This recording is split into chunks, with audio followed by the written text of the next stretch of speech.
Alright guys, so, if you're a religious person, especially if you pray to the almighty PlayStation or Xbox, I don't know what your god is, okay? Then you know that Mecca is E3 well, in LA, okay? Yes. The pilgrimage from wherever you are must end in E3. Nice religious appropriation, Sam. Thank you. Very classy. E3, it is a big deal. For the last 25 years-ish, E3 has been the one event where the gaming world comes together. It's had its relevance kind of chipped away bit by bit, but faces its greatest challenge now with people actually realizing that the ESA, the company that runs it, is a garbage organization and finally doing stuff about it. The organization that's serving as the creative director for E3 this year has actually just resigned, so that's not looking good. That's on top of a whole bunch of other issues. Let's break them all down after the drop and see if we're actually going to be having E3 2020. There's something also about a virus or something. Who knows? About that. Let's drop.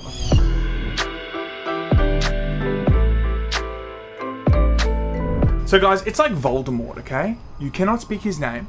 Coronavirus. You cannot talk about coronavirus, especially on YouTube. That's right. You cannot tag coronavirus, you cannot put it in your title, and you better not put it in your thumb. It'll get demonetized immediately. Demonetized, but we do it for the fans because we love you guys. When we mentioned Corona, we're talking about the beer, of course. Of course. And Corona has caused lots of problems. And those problems have extended to different gaming events around the world. We've seen the cancellation of pretty much every major esport tournament. IEM Katowice played in front of an empty stadium.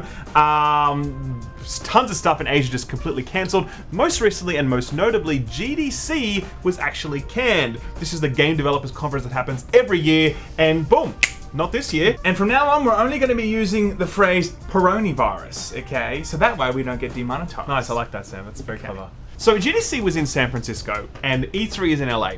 But what happened yesterday was that LA County actually declared a state of emergency in relation to Coronavirus. Coronavirus, exactly right. So they didn't do this because they've got a massive outbreak of coronavirus there, but they did do it because it helps them like sort of mobilize their internal resources and make decisions faster and sort of get ready in case it does become a big problem. With that out there, questions immediately turned to whether or not E3 would take place this year. And after a lot of speculation, okay, the ESA has finally come out with a statement. And this is the quote. Everyone is watching the situation very closely, said the ESA in a statement to Vice Games. We will continue to be vigilant as our first priority is the health, wellness, and safety of all exhibitors and attendees. Given what we know at this time, we are moving ahead full speed with E3 2020 planning. Exhibit and registration sales are on track for an exciting show in June, but a lot of people, I'm not too sure about that. Yeah. Very skeptical. When I saw that announcement from LA County, I was immediately like, yeah, I'm pretty sure E3 is going to get cancelled this year. People are going to get very jittery regardless. And when people get jittery, they pull out. People start pulling out. Then there are no babies. I mean, there's no E3. And then it all just falls apart, right? So all of this called E3 very much into question about whether or not it's going to be an event that takes place. One of the reasons I think that people were quite skeptical about this is because this statement was made by the ESA, and it's very important to remember that the ESA is absolute garbage, man. They are just the lowest of the low. This is a video game company run by video game company representatives for video game companies. They don't give a shit about consumers. They lobbied extremely hard on behalf of publishers to protect the rights of loot boxes. I mean, they really put their back into it for that one. I mean, that was a giant meme when I saw that. I mean, they had no answers to any legitimate questions about why you're being so shitty to consumers. Yes, so this company, and they've just done a terrible job of managing E3 over the years, and so for that reason they actually engaged the support of IM8bit, who are a kind of producer, events production company, tastemaker sort of thing that they sort of, you know, they do at various events in relation to video games. I had no idea who they were. Yeah, sure, and they were working with ESA on this to make this happen. So here's what happened today though. IM8bit just resigned. Here's the statement that they put out. It is with mixed emotions that IM8bit has decided to resign as creative directors of what was to be an evolutionary E3 2020 floor experience, reads a tweet from the official IM8bit account announcing its departure from the show. We produced hundreds of gaming and community events, and it was a dream to be involved in E3. We wish the organizers the best of luck. I wonder, everybody, very interesting, is it Corona? Is it they've woken up and gone, hang on, we're dealing with the ESA. Yeah. We're dealing with the devil. Why are we even doing this? I don't believe... It's very timely, though. From the sound of this, it wasn't like they parted on good terms. They didn't offer any clear justification for why they were leaving, and this close to the event when they're the creative lead and they just peace out, Obviously, there were some differences with the ESA. Obviously, they were irreconcilable differences, 100%. and away they go. And a few days after a state of emergency, and then, you know, E3's called into question, it has to be, in my opinion, something to do with coronavirus. Yes. And then being maybe Well, like, maybe they're like, hey, look, we really need to look at doing this digital. And ESA's like, no, we're going to lose money on that, and we don't want to do that. That is a theory. That is a theory. Just to circle back on IM8bit, basically they've been around since 2005, and they have run gaming events. Here's some footage of an event they ran. It was their Marvel vs. Capcom 3 Fight Club that they ran. Well, looks like a weird kind of nightclub thing for gamers, I guess. I mean, sure. Sure. Plenty of guys are going out playing Marvel vs. Capcom 3 at the nightclub. In nightclubs, it's a big thing. So IM8bit apparently know what they're talking about. They know how to put on cool gaming events, and they were the ones tasked with shaking E3 up this year. A recent statement from the ESA said specifically they want to shake up E3, they want to make it different.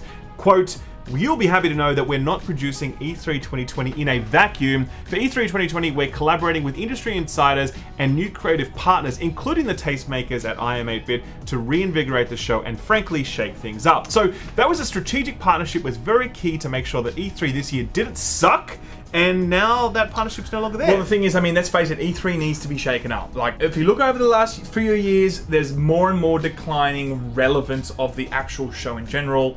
So, I mean, that's why they need IM8bit. Yep, agreed. That was one thing that was noted by the ESA, and recently GameIndustry.biz got hold of a proposal deck that was circulating around the future of E3, and it was not the best reading. The quote here reads, "In the ESA's proposal, marketing activations involving celebrities and influencers would become a key feature of the E3 show floor. The pitch included an example of the LA Lakers playing a basketball video game in front of fans, and mentioned official relationships with talent agencies like CAA and UTA." So basically a shit version of E3 then, with just lots of famous people running around. I mean, show how out of touch you are with E3, the game. I mean, like, that's the dumbest thing I've ever heard in my life. That's not what we want to see. Unless it's Snoop Dogg there playing games while smoking blunts. Okay, or Elon Musk. You know, there are certain celebrities we want to see, don't get me wrong, but that's not the way to do it, okay? The other thing that they said they were going to do this year, which they have actually done, is they've done what's called a premium badge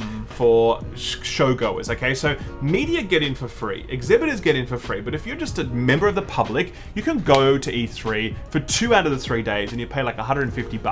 This year, they're offering a premium ticket for $995, lets you go for all 3 days of the show, and it gives you the most garbage like Catered perks breakfast, ever. I mean, sure, VIP lounge, like, there's no one in there, alright? No one VIP is going to be in the lounge where the premium badge is. We've been there. We know for a fact that last year was 15,000 people walking around, and it was completely horrendous to see how tight it was. Yeah. Now they've extended it to 25,000. There's going to be 25,000 people at those 2 full public days of the show. That is just mind-boggling. There is no space already. Yeah. And look, we're not saying that, you know, of course, people want to enjoy the show. Sure. I get it.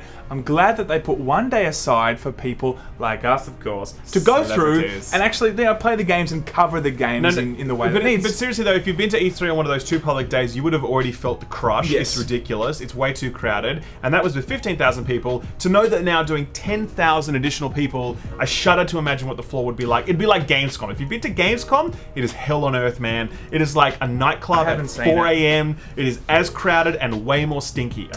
Gaming. Never go to Gamescom. Sweaty Never. gamers, man. That's going to be hard. But this is just a cheap grab for more money. Sure. It's not actually, you know, respecting what E3 is, and it's not actually taking note whatsoever of the previous E3 and how much of a shit fight it was with people walking around all the time. Correct. The other thing that happened recently was Jeff Keighley pulled out of the event. Jeff Keighley, one of the most noted games in video games, he runs the Game Awards, and he basically was involved in consulting with the ESA about E3 and how to make it better.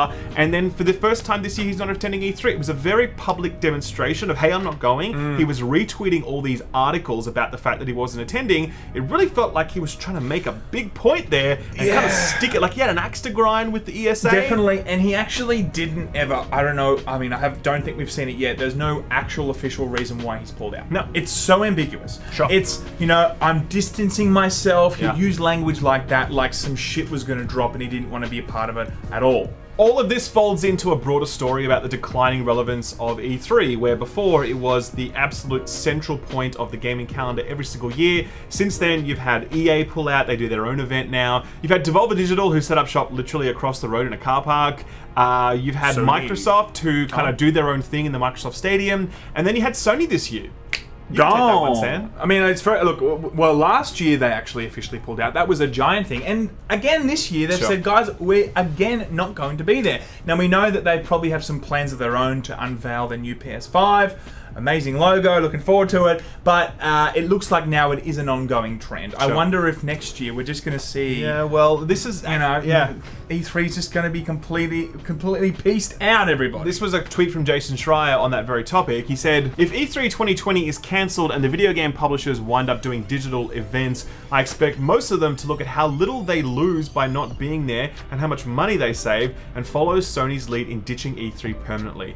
Big existential moment here. And yeah, I totally agree, man. They spend a lot of money to be on the show floor. Those booths cost a lot of floor, like in terms of floor space, they cost a lot to make, and staff and all that sort of shit. And if they can be like, hey man, we still got the same number of clicks across social media platforms, and we didn't spend like $1 or $2 million to be there, we'll keep that money next year. I really do think that the data will be very illuminating for them. They'll be like, hang on, we've just saved so much money, and people are just as excited. And our YouTube channels are showing just as many views in terms of trailers and integrations and comments. I think they're just going to be like, there's not a lot of point to E3 anymore. Yeah, it is the biggest challenge. E3's always been questioned, but it is absolutely... This is the... but in the last few years, there's definitely been a narrative of like, is E3 still relevant?